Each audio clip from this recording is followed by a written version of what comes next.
Estamos num momento muito importante da democracia do nosso país e algumas pessoas estão com muito medo do que pode vir a acontecer no futuro.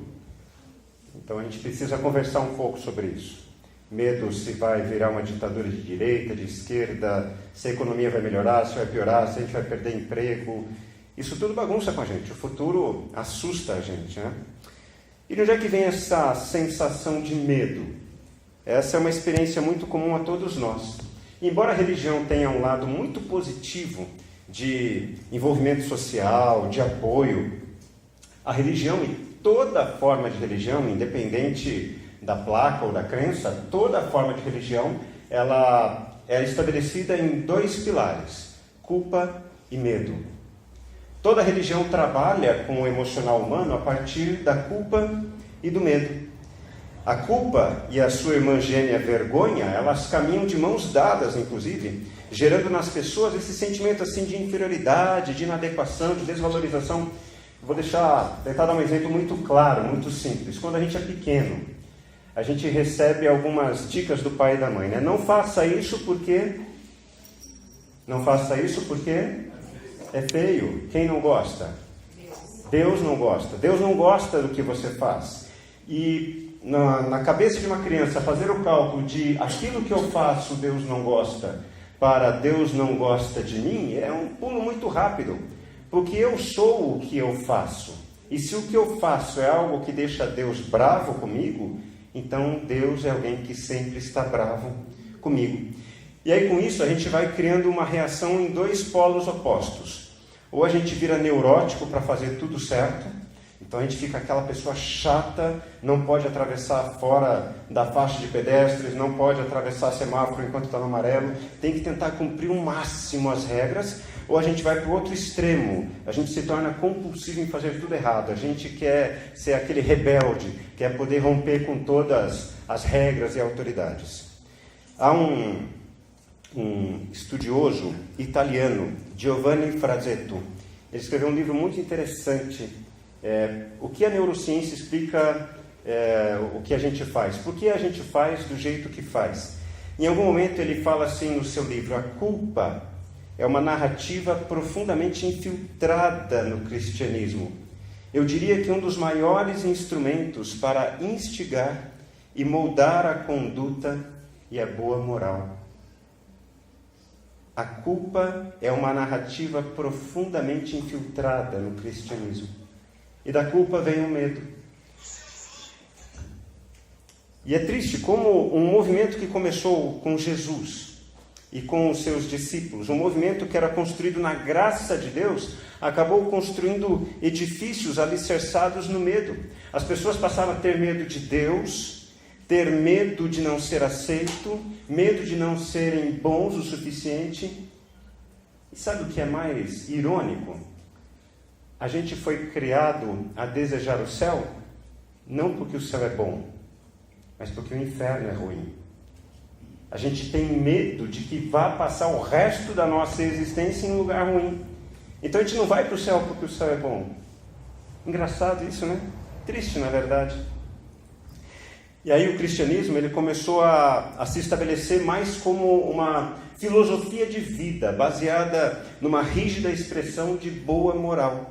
Em vez de ser algo positivo como faça o bem para quem está próximo de você, sinalize a graça de Deus, mostre o quanto Deus se importa com as pessoas, passou a ser algo negativo. Não fume, não beba, não tenha relações sexuais antes de casar. E alguns casais são tão mais neuróticos quanto a isso, de fazer tudo certo, que depois que casam também não querem ter relação sexual. E a consequência como sociedade é que a gente então vive em sociedade com base no medo. Você anda dirigindo o seu carro preocupado quem vai parar do teu lado, se vai ser um motociclista, se ele vai sacar uma arma ou não, ou se o motorista do lado ele vai acelerar mais rápido quando abrir o sinal para passar na sua frente. A gente tem medo de que os outros superem a gente tem medo de que a gente não seja feliz porque os outros estão ocupando o lugar que a gente merecia. E com isso a gente vai adoecendo como sociedade. E a gente vai, preste bem atenção em mim, em época de terceirização, a gente vai terceirizando a responsabilidade da nossa vida, eu seria mais feliz se meu pai tivesse me dado carinho. Eu seria mais realizado se a minha mãe tivesse sido menos dura comigo. Eu seria um aluno melhor se o professor não pegasse tanto no meu pé, não me desse nota vermelha na prova. Eu seria um funcionário exemplar se o meu patrão reconhecesse o meu valor. Eu seria um patrão muito melhor se os meus empregados se dedicassem mais, não fossem tão corpo mole. Nossa, meu casamento seria perfeito se eu tivesse casado com outra pessoa. Porque o problema sempre está no outro. A gente vai jogando isso para trás. E desde pequeno a gente aprende, então, a partir do medo, a viver em ambiente de competição. E é engraçado, num momento como a gente vive hoje, onde mulheres e homens dividem ambientes de trabalho, há muitos casamentos que sofrem dessa crise. Por quê? Porque parece que é uma competição entre marido e esposa para ver quem ganha mais, quem tem uma posição melhor. E em vez de serem parceiros, que bom que a gente está conseguindo juntar, aumentar a nossa renda, incrementar o nosso ganho, começa a gerar certo tipo de rixa. Essas contas eu pago, essas contas você paga, você empresta dinheiro para mim, eu empresto dinheiro para você, aí eu vou cobrar juros. Tem casamentos que passam por essa situação extremamente constrangedora, porque não há mais o sentimento de comunidade, de comunhão, a competição. Um menininho, ele estava brincando com seu avô, na sala de casa, brincando com os brinquedinhos, e o menininho queria brincar de lobo mau. E eles tinham que fazer alguma coisa contra o lobo mau. Mas eu não vou dizer o que ele fez, eu vou mostrar para vocês. Achei fantástico a sacada do menininho. Ele aprendeu algo desde cedo, que a gente demora para aprender. Vou mostrar para vocês. Você vai pegar ele, eu vou pegar ele. O lobo mau? A gente vai pegar ele. Por quê? Ele vai pegar a gente. A gente vai pegar ele. A gente vai pegar ele. Por quê? Porque ele é mau. E a gente? É mau também.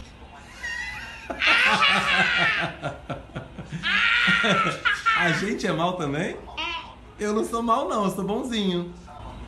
Eu sou mau então. A gente é mau também. Não adianta.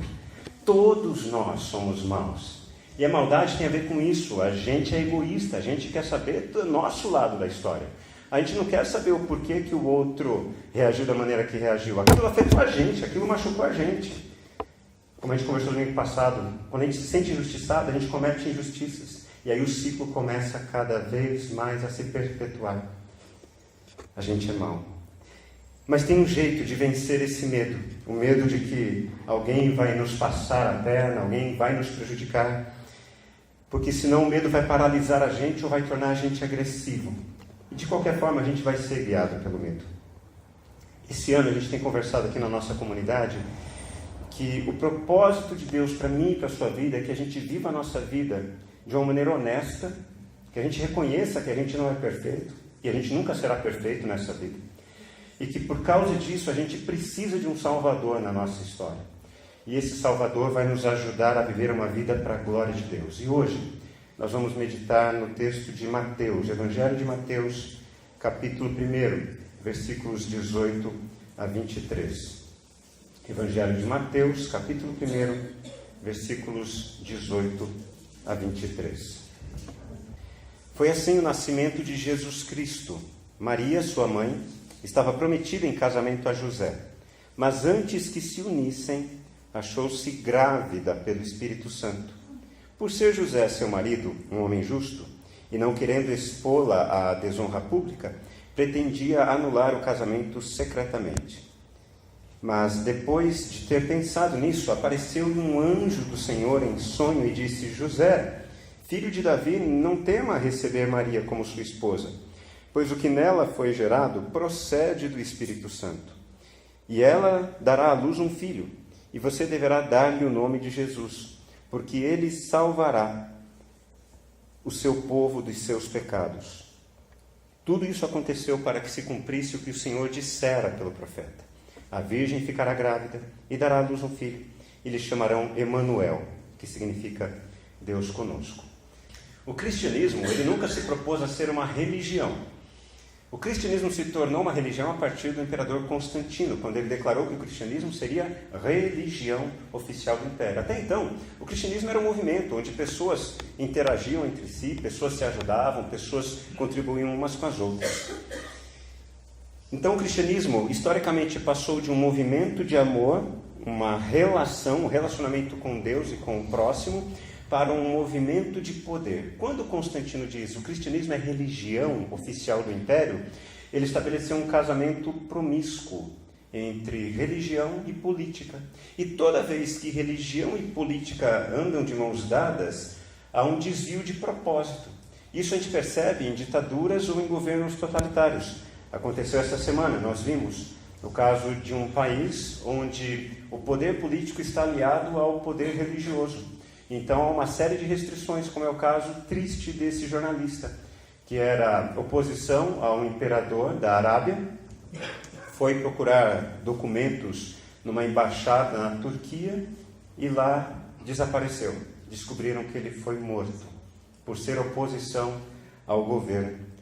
E é isso que dá. Casamento entre religião e política gera verdadeiras aberrações, de esquerda ou de direita, porque o que está em jogo no casamento entre política e religião é medo. Basta você assistir, se você tem estômago, assistir propaganda eleitoral dos candidatos, seja o governador de governo do estado ou governo federal.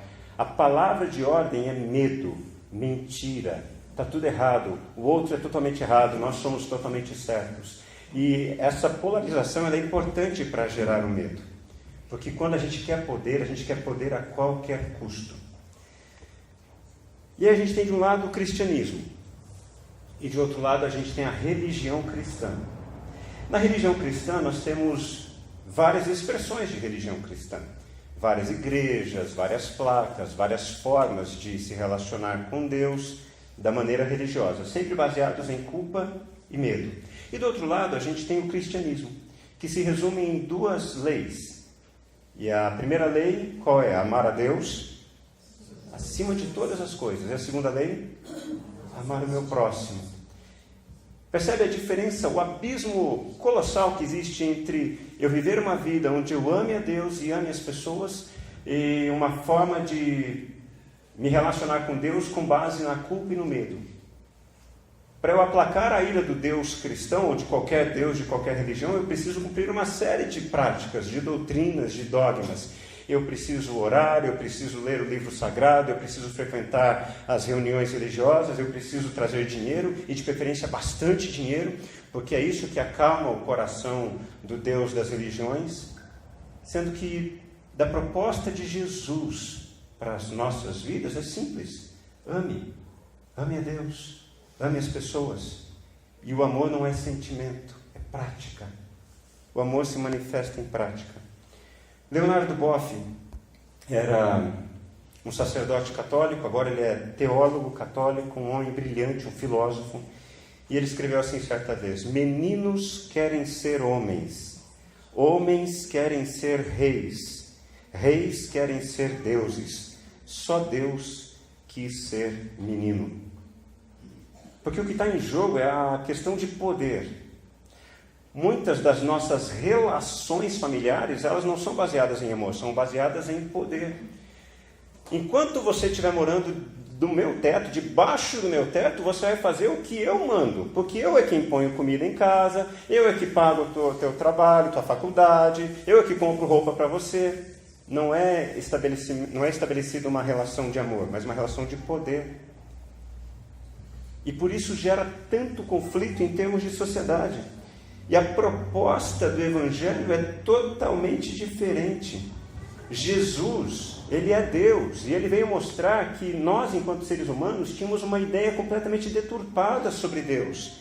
Só que em vez de Jesus, o próprio Deus, se apresentar de uma forma poderosa, como um super-herói de X-Men, como um super-herói da DC, como esses heróis de cinema, Jesus apareceu numa figura frágil, porque nós temos medo de figuras de poder, nós temos medo de figuras de autoridade.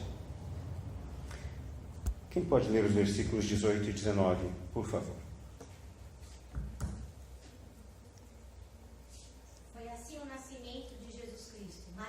sua mãe, estava prometida em casamento a José, mas antes que se unissem, achou-se grávida pelo Espírito Santo.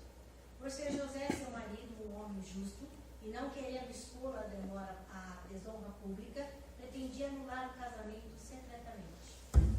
Isso. Obrigado, Eunice. O casamento judaico ele tinha duas etapas, tá? O texto começa dizendo, né, da primeira etapa. Maria estava prometida em casamento a José. É como se fosse o nosso noivado moderno, mas não era esse nome. Era um outro nome, mas ela estava prometida a José.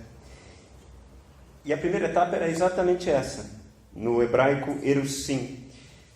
Só que ele era diferente do noivado porque ele era uma relação contratual, uma relação de comércio.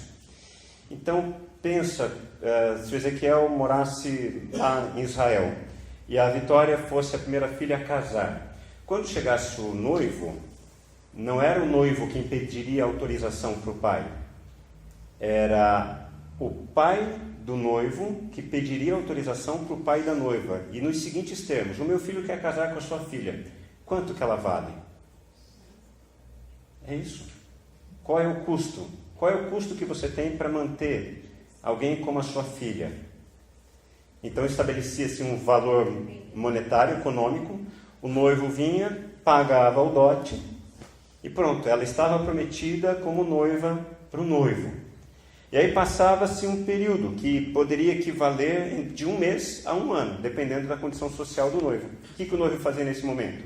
Ele ia terminar de construir a casa dele, terminar de dar as condições básicas para a futura noiva que ele havia comprado, para então poder casar com ela. Nesse meio tempo, eles não tinham relações sexuais, mas podiam se ver, podiam conversar, podiam interagir. Porque na sociedade judaica, a mulher era propriedade do marido. Triste isso. Então Jesus vem romper até com essa questão. Então vem a segunda parte do casamento, que é o Nisuim. Quando acontece então a festa, a cerimônia, que durava 7 dias e 7 noites, regada a muita comida, muito vinho, muita música, muita água. E depois desses 7 dias, os dois então eram um só. Só que aqui na narrativa da família de Jesus acontece algo esquisito. Entre Maria ser prometida como noiva a José e ela se tornar esposa de José, ela se encontra grávida. E aqui tem alguns agravantes que são importantes para a gente entender. Possivelmente Maria deveria ter aqui entre 14 e 16 anos. As mulheres casavam muito cedo. Então ela era realmente uma menina que não tinha nenhuma experiência de vida. A experiência que elas tinham era uma experiência familiar na casa, ajudar a cuidar das coisas da casa. E de acordo com a lei judaica, se uma mulher que estava prometida em casamento a um outro homem fosse engravidada por outro homem, mesmo que não tivesse sido culpa dela, mesmo que ela tivesse sido estuprada, essa mulher merecia morte por apedrejamento. Imagina o coração de José. Ele está prometido a uma moça, ele pagou o dote, é propriedade dele, mas é lógico que havia um sentimento, uma emoção que já rolava nesse processo. E o que aconteceria? Ele estava em dúvida. Será que esse filho é de um outro homem?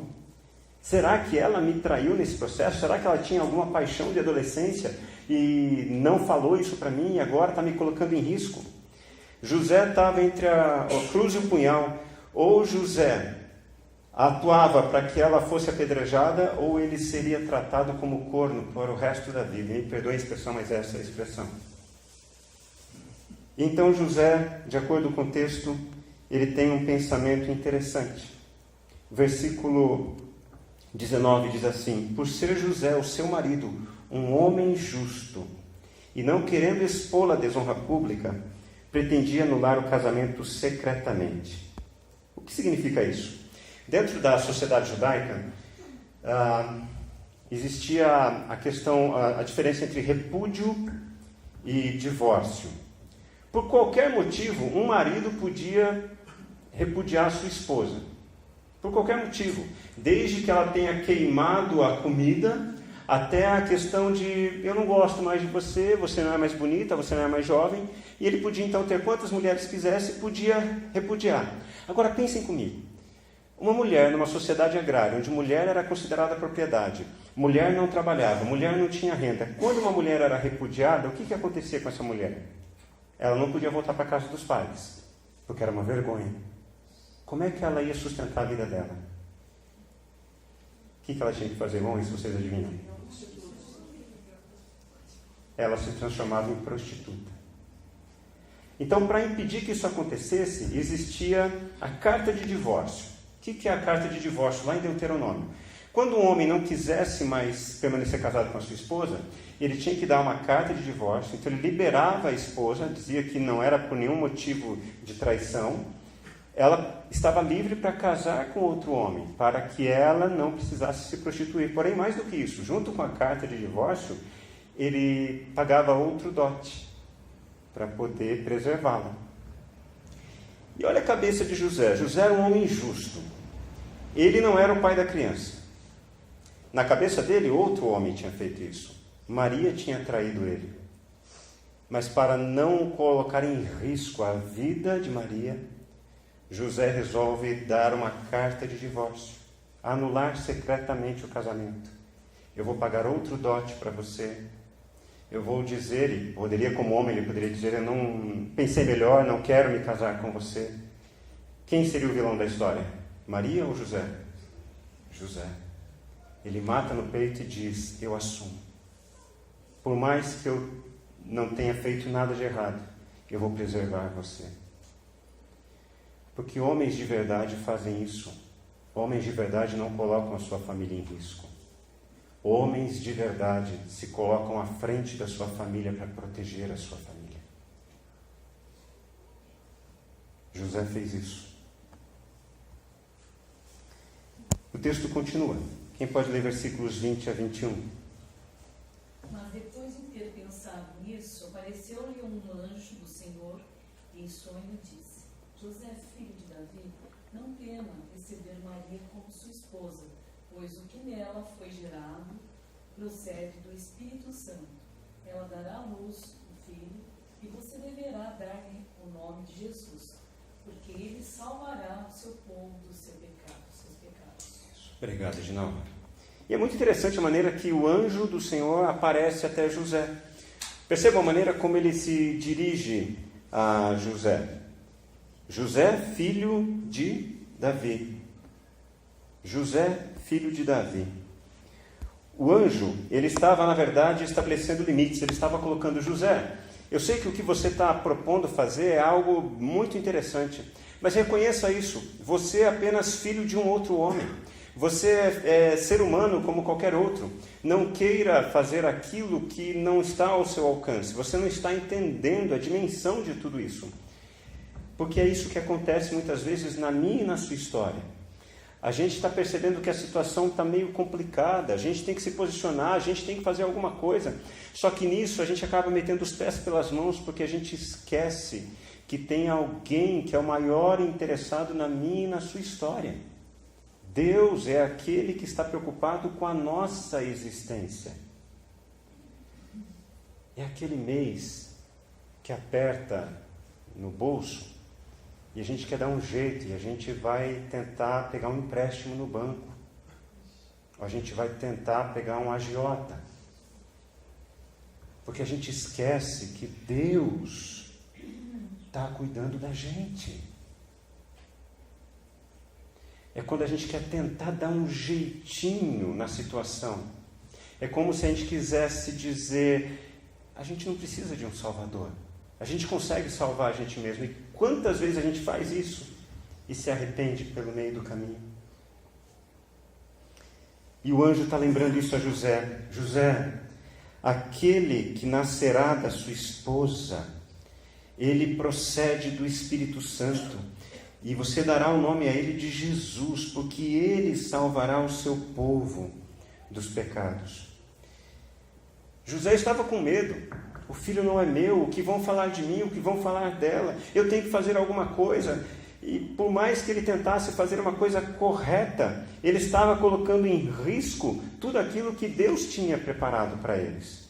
E numa situação de medo, antes dele tomar qualquer decisão precipitada, o próprio Deus intervém e diz, José, calma.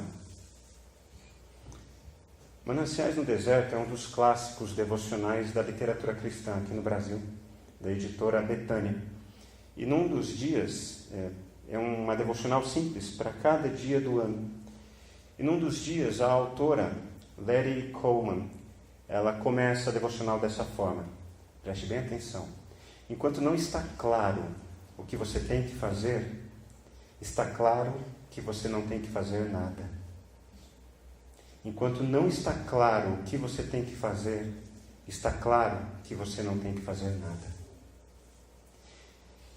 E o medo, ele impulsiona a gente a querer fazer alguma coisa quando a gente não está conseguindo pensar direito, não está conseguindo entender o que Deus quer.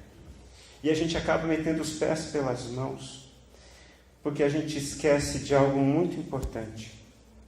Deus está perto. Deus está perto. Quando Deus decidiu revelar-se, Max Lucado escreve assim: Ele fez isso através de um corpo humano, como o meu e o seu. A língua que ressuscitou os mortos era humana. A mão que tocou o leproso tinha sujeira debaixo das unhas.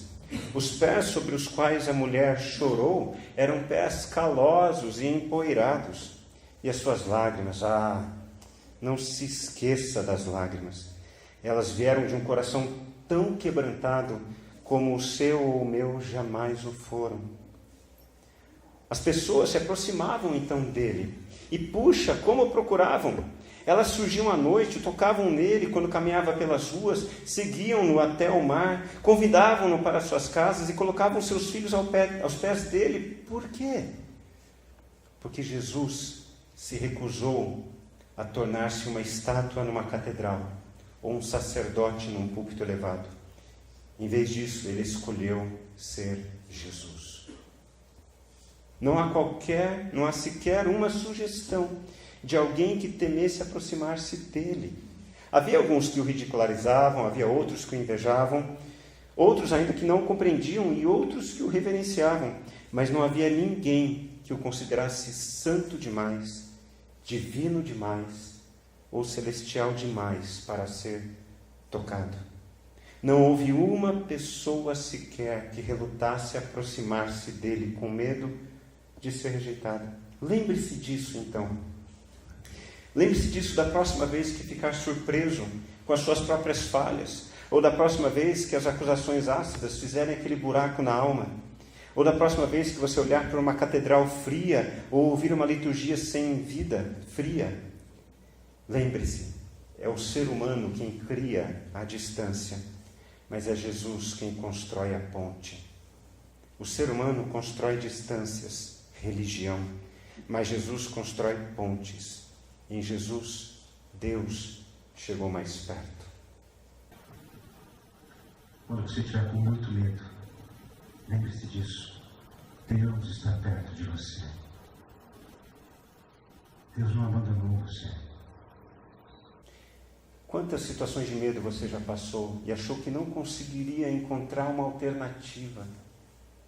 E parece que de uma maneira milagrosa, porque essa é a expressão que a gente usa, quando a gente não sabe como resolver algo e a coisa parece que se resolve por conta, é milagre. É o próprio Deus dizendo: eu estou atento a você, eu estou cuidando de você. Paul Tillich, teólogo alemão, disse assim: a graça nos atinge quando estamos em grande dor e desassossego. Ela nos atinge quando andamos pelo vale sombrio da falta de significado de uma vida vazia. Você é aceito pelo que é maior do que você. Jesus poderia vir na figura de Deus poderoso para trazer medo, para dizer: eu sou poderoso, agora vocês vão rezar, me desculpem o trocadilho, pela minha cartilha. Mas não. Jesus vem numa figura frágil, na figura de um bebê, para justamente dizer isso: não precisam ter medo de mim.